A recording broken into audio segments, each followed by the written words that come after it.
warahmatullahi wabarakatuh. Di sini saya Yunianti. Di sini saya akan menjelaskan materi kami. Yang pertama saya akan jelaskan biografi dari John Langsau Austin. John Langsau Austin ini lahir di Lancaster pada tanggal 26 Maret 1911 dan meninggal pada tanggal 8 Februari 1960 dalam usia 48 tahun. John Langsau Austin sendiri adalah seorang ahli filsafat bahasa berkebangsaan Britania Raya. Dan ia juga seorang profesor dari University Oxford yang nampaknya melanjutkan garis pemikiran bahasa dari Wittgenstein. Lalu pada tahun 1929 ia melanjutkan studi kelasnya di Balliol College Oxford. Ia pertama kali mengajar di Magdalen College Oxford pada tahun 1935. Lalu ia menjadi profesor filsafat moral pada tahun 1952. Ia mempunyai pengaruh besar dalam kalangan filosofis di Oxford dan ia juga pernah menjadi ketua komite keuangan pada tahun 1957. Selanjutnya materi tentang titik tolak pemikiran John Langsau Austin. Kita akan banyak mendapatkan pelajaran dengan memperhatikan kita tentang bahasa sehari-hari dalam pergaulan hidup. Bahkan menurutnya masalah-masalah filosofis yang baru itu dapat muncul dari menggunakan unsur-unsur bahasa dalam sehari-hari. Austin sendiri menekankan bahwa penggunaan bahasa itu tidak dapat dilepaskan pada kondisi yang konkret, di mana ungkapan-ungkapan kita dari fenomena-fenomena yang terjadi yang berkaitan dengan penggunaan bahasa tersebut. Contoh, ungkapan yang sering dilontarkan oleh Austin sendiri adalah what to say when, yang berarti unsur bahasa what dianggap sama pentingnya dengan fenomena dari when.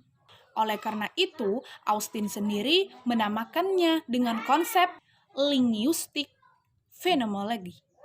Sebab nama itu dinyatakan percobaannya untuk menjelaskan fenomena-fenomena dengan melalui penyelidikan bahasa. Sebagai seorang filsuf bahasa biasa, Austin memiliki perhatian yang khas terhadap penggunaan bahasa biasa.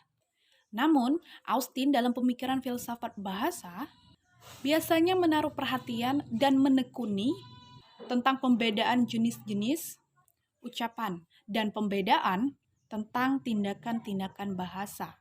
Oke, materi selanjutnya akan dijelaskan oleh teman saya yang lain. Baiklah, saya akan menjelaskan tentang pemikiran John Langsau Austin tentang bahasa. Sebelum Austin, kebanyakan filsuf hanya menaruh perhatian terhadap ungkapan yang bermakna dan tidak bermakna, dan hanya ditentukan atas dasar formulasi tertentu. Misalnya, menurut atomisme logis atau filsafat bisa Wittgenstein.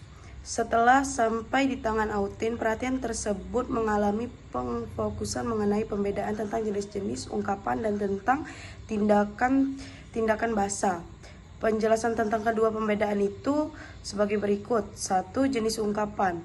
Austin membedakan jenis ungkapan yang acap kali kita jumpai dalam bahasa pergaulan sehari-hari menjadi dua, yaitu ucapan konstatif dan ucapan performatif. Ucapan konstatif adalah ucapan atau tunturan yang digunakan manakala kita menggambarkan suatu keadaan yang faktual yang menyatakan sesuatu atau terdapat sesuatu yang dikonstatir dalam ucapan tersebut.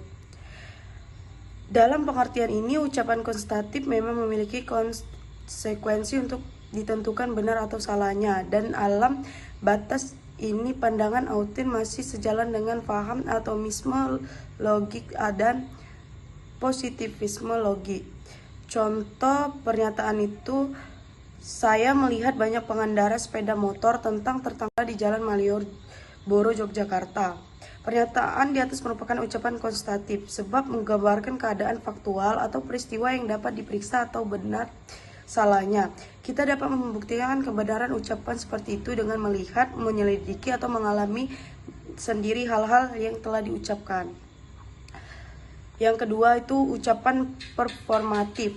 Berbeda dengan ucapan yang dapat diperiksa benar atau salahnya. Oleh karena itu pula dapat ditentukan kandungan makna dari ucapan tersebut. Ucapan formatif tidak dapat diperlakukan seperti itu. Autis menegaskan ucapan formatif tidak dapat dikatakan benar atau salah seperti halnya ucapan konstatif, melainkan baik atau tidak untuk diucapkan seseorang. Di dalam ucapan formatif ini, peranan si penutur dengan berbagai konsekuensi yang terkandung dalam isi ucapannya sangat diutamakan. Contohnya, saya bersedia menerima wanita ini sebagai istri sah. Tentunya apabila diucapkan dalam sebuah ucapan perkawinan. Dari contoh di atas kita melihat bahwa peranan si penutur bertaut erat dengan apa yang diucapkannya. Ini berarti masalah utama yang terkandung dalam ucapan permoatif adalah apakah si penutur mempunyai wewenang untuk melontarkan ucapan seperti itu. Adapun bentuk ucapan formatif ini melalui ciri-ciri satu, diucapkan oleh orang pertama.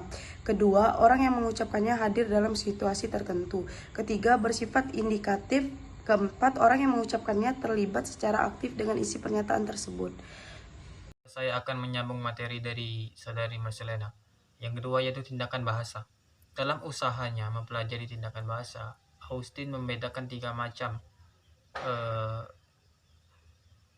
perbuatan yang dapat memainkan peranan jika kita mengucapkan satu kalimat.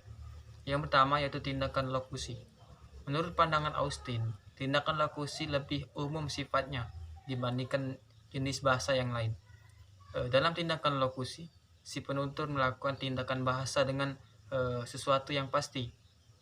Arti gaya bahasa si penutur dihubungkan dengan sesuatu yang diutarakan dalam isi tuturannya. Jadi yang diutamakan isi tuturan yang diungkapkan itu dimaksudkan untuk memperjelas tindakan bahasa yang dilakukan itu sendiri. Yang kedua yaitu tindakan ilokusi. Dalam pembahasan ilokusi ini, Austin lebih menitik beratkan pada tindakan dalam pengetahuan sesuatu, sebab di situ terkandung sesuatu daya atau kekuatan yang mengharumkan si penutur untuk melaksanakan isi tuturannya. Contoh, saya berjanji akan menghadiri pesta perkawinannya. Contoh di atas merupakan tindakan ilokusi sebab dalam berjanji menyarankan, menduga terkandung suatu daya yang menuntut tanggung jawab si penutur untuk melaksanakan isi tuturannya. Yang terakhir yaitu tindakan verlokusi. Dalam tindakan ilokusi, kita melihat isi tuturan lebih mengena diri si penutur. Jadi tindakan verlokusi ini adalah akibat atau pengaruh yang ditimbulkan isi tuturan, baik nyata maupun tidak. Di sini terkandung unsur kesengajaan dari si penutur untuk memengaruhi pendengarnya melalui isi tuturan yang dilontarkan. Menurut Austin mengatakan, acap kali menimbulkan pengaruh yang pasti terhadap perasaan, pemikiran atau perilaku si mendengar atau si penutur itu sendiri, ataupun bagi orang lain. Hal ini dapat dilakukan dengan cara merancang, mengarahkan atau menetapkan tujuan tertentu pada perkataan yang akan kita ungkapkan. Baiklah, sekian yang bisa kami sampaikan dari materi kelompok 8. Lebih kurangnya kami mohon maaf, pada Allah kami mohon ampun. Saya akhiri, wallahul muwaffiq ila aqwamit thoriq. Wassalamualaikum warahmatullahi wabarakatuh.